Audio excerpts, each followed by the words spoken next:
ਅਗਲੀ ਖਬਰ ਇੰਡੋਨੇਸ਼ੀਆ ਤੋਂ ਆ ਰਹੀ ਹੈ, ਜਿੱਥੇ ਕਿ ਇੱਕ ਬਹੁਤ ਹੀ ਮਸ਼ਹੂਰ ਕ੍ਰੋਕੋਡਾਈਲ, ਜਿਹਨੂੰ ਟਾਇਰਾਂ ਵਾਲਾ ਕ੍ਰੋਕੋਡਾਈਲ ਕਿਹਾ ਜਾਂਦਾ ਸੀ, ਉਹ ਫਾਈਨਲੀ 6 ਸਾਲਾਂ ਬਾਅਦ ਆਜ਼ਾਦ ਹੋਇਆ ਹੈਗਾ ਆ।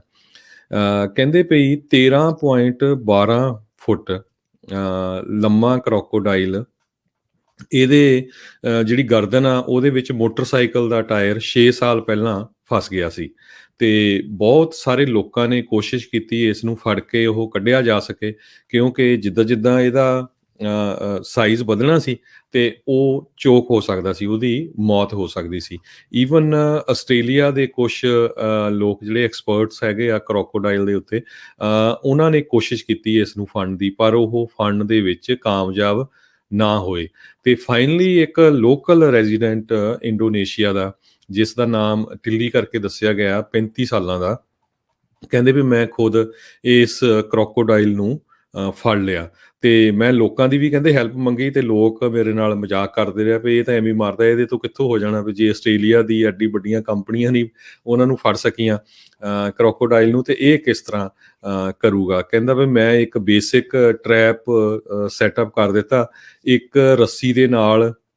ਲੌਗ ਦੇ ਨਾਲ ਚਿਕਨ ਅਤੇ ਡਕਸ ਐਜ਼ ਏ ਬੇਟ ਉਹਨੂੰ ਬੰਨ੍ਹ ਦਿੱਤੇ ਵੀ, ਤਾਂ ਕਿ ਜਦੋਂ ਕ੍ਰੋਕੋਡਾਈਲ ਖਾਣ ਆਊਗਾ ਮੁਰਗੀਆਂ ਨੂੰ ਅਤੇ ਬੱਤਖਾਂ ਨੂੰ, ਅਤੇ ਫਿਰ ਉਸ ਨੂੰ ਫੜਿਆ ਜਾ ਸਕੂਗਾ। ਕਹਿੰਦਾ ਵੀ 3 ਵੀਕ ਮੈਂ ਇਸ ਨੂੰ ਟਰੈਕ ਕਰਦਾ ਰਿਹਾ, ਅਤੇ ਫਾਈਨਲੀ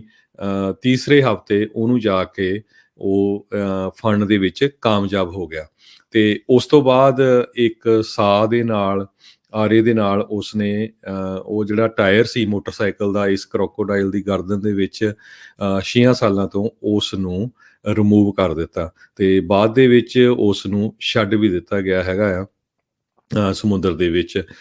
ਸੋ ਇਹ ਇੱਕ ਟਾਈਮ ਦੇ ਉੱਤੇ ਇੰਡੋਨੇਸ਼ੀਆ ਦੀ ਸਰਕਾਰ ਨੇ ਇਨਾਮ ਰੱਖਿਆ ਸੀ ਵੀ ਜੇ ਕੋਈ ਇਸ ਕ੍ਰੋਕੋਡਾਈਲ ਨੂੰ ਫੜ ਕੇ ਜਿਹੜਾ ਉਹਦੇ ਗਲ ਦੇ ਵਿੱਚ ਟਾਇਰ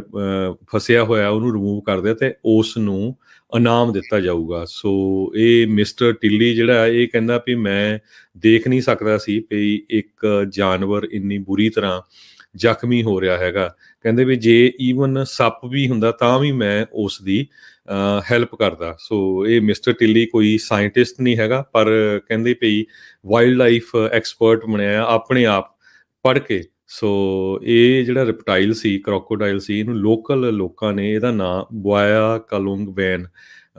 ਇਹਦਾ ਮਤਲਬ ਇਹ ਉੱਥੇ ਦੀ ਲੈਂਗੁਏਜ ਆ, ਇੰਗਲਿਸ਼ ਦੇ ਵਿੱਚ ਇਹਦਾ ਮਤਲਬ ਵੀ crocodile with A tyre necklace, ਵੀ ਉਹਦੀ ਨੈਕਲੈਸ ਸੀ ਟਾਇਰ, ਪਰ ਕਿਉਂਕਿ ਉਹ ਉਹਦੇ ਲਈ ਘਾਤਕ ਹੋ ਸਕਦਾ ਸੀ, ਜਿੱਦਾਂ ਜਿੱਦਾਂ ਸਾਈਜ਼ ਵਧੀ ਜਾਂਦਾ ਅਤੇ ਉਹਦਾ ਗਲਾ ਘੁੱਟ ਹੋ ਜਾਣਾ ਸੀ। ਸੋ ਫਾਈਨਲੀ ਇਸ ਸੋਮਵਾਰ ਨੂੰ ਉਸ ਦੇ ਗਲ ਵਿੱਚੋਂ ਟਾਇਰ ਵੱਢ ਕੇ ਅਤੇ ਉਸ ਨੂੰ ਵਾਪਸ